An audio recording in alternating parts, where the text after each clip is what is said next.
You check your phone, not because you need something, but because you're waiting. Waiting for a sign that you matter. A like, a message, a reaction. And when it appears, even briefly, you feel a small sense of relief.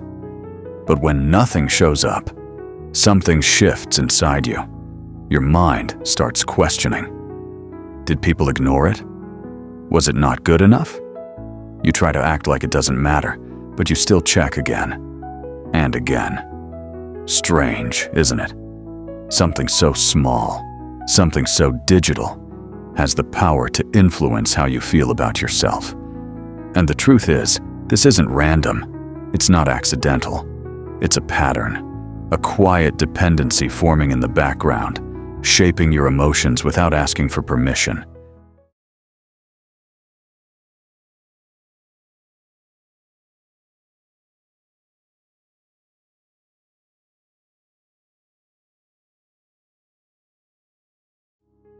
At the beginning, it feels normal. Everyone checks notifications. Everyone wants to be seen, acknowledged, appreciated.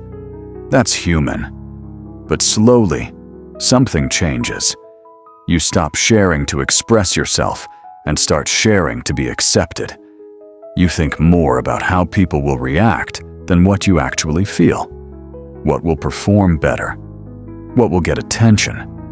And without realizing it, your actions begin to shift. They are no longer driven by truth, but by expectation. You are no longer expressing who you are. You are adjusting yourself to fit what others might approve. And the more you do this, the further you move away from your real self. The danger of validation is not how good it feels, but how quickly it conditions you. Every like, every comment, every reaction becomes a signal, a reward. Your brain learns from it. Do this again. Repeat this. And over time, you stop acting freely. You start reacting to what gets attention. You become dependent on outcomes you cannot control. And this creates instability. One good response, you feel confident. One bad response, you feel uncertain. Your sense of self begins to rise and fall with things that were never meant to define you. And slowly, without noticing, you lose your emotional balance. Think about the last time you posted something. What happened after? You checked your phone, not just once, but repeatedly. Not because there was something important waiting, but because you hoped there would be. You were looking for confirmation, a signal that what you shared mattered, that you mattered. And when that confirmation didn't come fast enough, doubt quietly appeared. You started questioning the post, then yourself. This is where the pattern becomes dangerous. Your emotional state is no longer coming from within you. It is being shaped by something outside of you, something unpredictable, something you cannot control. And yet, you keep returning to it, hoping it will give you what you're missing. This creates a loop that is difficult to escape. You post, you wait, you check, you react. Then you repeat it, again and again, each cycle reinforcing the need for the next one. And because the reward is inconsistent, it becomes even more addictive. Sometimes you get attention, sometimes you don't. And that unpredictability keeps your mind engaged. It keeps you checking, hoping, expecting. But this is not connection. This is conditioning. You are being trained to seek approval, to depend on it. And the longer you stay in this cycle, the more your sense of stability begins to fade, because your emotions are no longer grounded in something real. Stoic thinking challenges this pattern completely. It asks a simple but uncomfortable question. Why does your value depend on someone else's reaction? If your confidence rises when people approve you and falls when they don't, then it was never truly yours. It was borrowed. And anything that is borrowed can be taken away at any moment. This is why the Stoics focused on internal validation. Not because they ignored others, but because they understood the risk of relying on them. They built their sense of self on things they could control: their actions, their discipline, their character, not on opinions that constantly change. Your actions, your discipline, your character, these are things you control. These are stable. These are real. But attention, approval, and recognition are not. They shift constantly. One moment you are seen, the next you are ignored. And if your sense of self is built on something that unstable, your identity will always feel uncertain. This is why so many people feel lost today. Not because they lack value, but because they measure it using the wrong standards. They look outward for something that can only be built inward. And the more they chase it outside, the more disconnected they feel from themselves. The more you seek validation, the more you begin to adjust yourself. You filter your thoughts, you hold back your opinions, you change your behavior, not to be honest, but to be accepted. And over time, this creates a gap between who you truly are and who you present to the world. That gap may seem small at first, but it grows. And inside that gap, something uncomfortable begins to form: anxiety, insecurity, a quiet sense that you are not being real. Because deep down, you know you are performing, not expressing.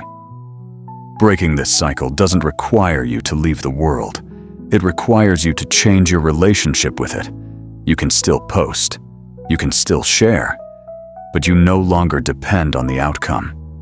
You act because it aligns with you, not because it guarantees approval. This shift is subtle, but powerful, because it returns control back to you. You are no longer waiting for reactions to define how you feel. You decide that for yourself. And in that decision, you begin to reclaim your stability. At first, this shift will not feel natural. In fact, it may feel uncomfortable. Your mind is used to checking, used to waiting, used to receiving that small sense of reward. So when you stop feeding that habit, something feels missing. You may feel the urge to check your phone again, even when you know there is nothing new. This is not weakness. This is conditioning. Your brain has learned to expect stimulation, and now it is adjusting to its absence. The discomfort you feel is not a sign that something is wrong. It is a sign that something is changing. And if you stay with it, without reacting, that urge will slowly lose its power. The key to breaking this pattern is awareness. Most people go through their habits without ever questioning them. They check, scroll, react, repeat, automatically. But the moment you begin to notice it, everything changes. Notice when you reach for your phone. Notice what you are feeling in that moment. Are you bored? Anxious? Avoiding something? That awareness creates space, and in that space, you gain the ability to choose. Instead of reacting instantly, you pause. You observe. And that pause is where control begins. With awareness comes responsibility. Because once you see the pattern, you can no longer pretend it doesn't exist. You begin to recognize how often you seek validation, how often your mood shifts based on something external. And while that realization may feel uncomfortable, it is also empowering, because it shows you where your control has been lost and where it can be regained. Change does not happen all at once. It happens in small moments. Each time you choose not to check, each time you choose not to depend, you are weakening the habit and strengthening yourself. Over time, something begins to shift inside you. The urge to constantly check starts to fade. The need for immediate approval becomes quieter. You begin to feel more stable, not because the world has changed, but because your dependence on it has weakened. You are no longer reacting to every signal. You are no longer waiting for something external to tell you how to feel. And in that space, something rare begins to grow: clarity. You start to see things as they are, not as they appear through filtered reactions.